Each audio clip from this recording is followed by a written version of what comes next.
My boss said that I was too emotional for a promotion. Then he moved forward the man who had stolen my work. I stayed quiet. When the audit team asked who had written the actual report, the moment I answered, the color of his face changed. I remember everything as clearly as the day it happened. The sixth floor of our New York office always felt like a place where people walked too fast, talked too loud, and pretended they were harder than they really were. My boss loved to say emotions had no place there. That afternoon, he stood inside his glass office holding the printed copy of the presentation I had spent 3 long weeks building. Right beside him stood Tom, the man who made a living off organizing other people's work, which somehow always meant taking it and presenting it as his own. My boss closed the presentation, glanced at me the way someone looks at a trainee who talks too much, and said, "Look, you're good. Smart, actually. But for a promotion, you're too emotional. Tom has the steady nature we need." My stomach dropped. I knew exactly what he meant by emotional. I didn't argue. I didn't snap back. I didn't bark orders. And above all, I was a woman. I said nothing. Just a quiet okay, and walked out, because years of rent increases, medical bills, and credit card payments didn't leave room for shouting.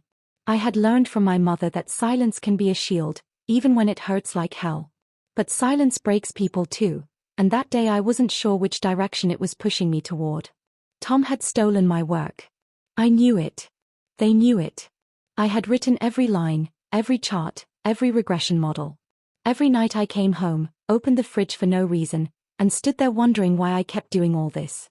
But every morning, I woke up again, took the same bus, swiped the same badge, and tried to survive. Then one morning, HR sent an email.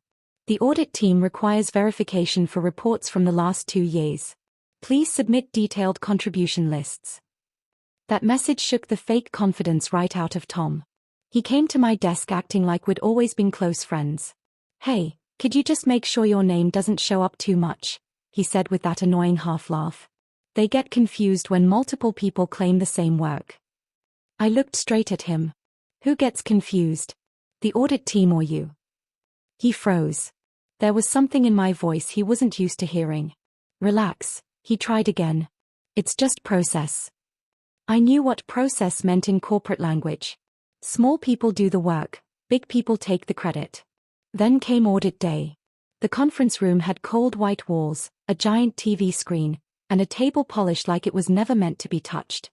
3 members of the audit team sat down, laptops open, their faces serious in that way people get when numbers matter more than feelings.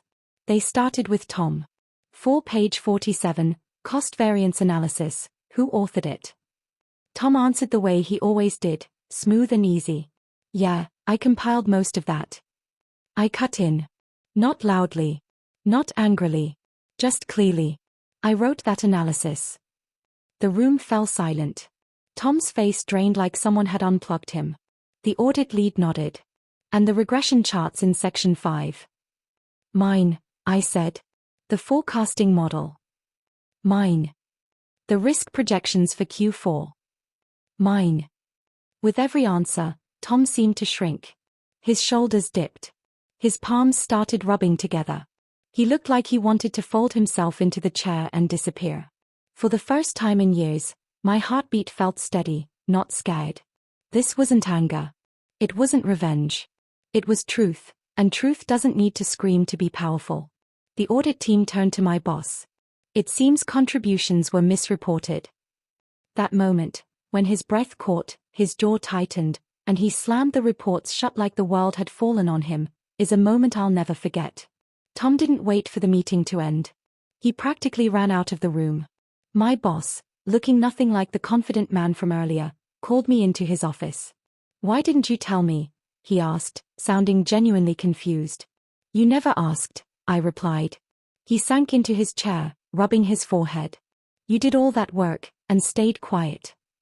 "Sometimes," I said, "you stay quiet until the truth finally gets its chance to speak." He stared at me for a long moment before saying, "We'll correct this. Proper credit will be assigned. And the promotion." I lifted my hand to stop him. "I'm not asking for a favor. I'm asking for fairness." That was the first time I saw him look ashamed. Later that week, HR emailed again. Promotion approved for Q2 cycle. Role, Senior Analyst. I didn't celebrate. I didn't tell anyone. I went home to my tiny kitchen, opened the fridge, and let the cold air hit my face. I thought about my mother, who used to say, "Hard work never goes to waste, time just waits for the right moment to return it." She had been right. Life in America moves too fast, too loud. People make noise to feel important. But sometimes, justice arrives quietly, slow, steady, and powerful. And in that quiet, I found something I hadn't felt in years. My own voice. And once you find your voice, no one ever steals your work, or your worth, again.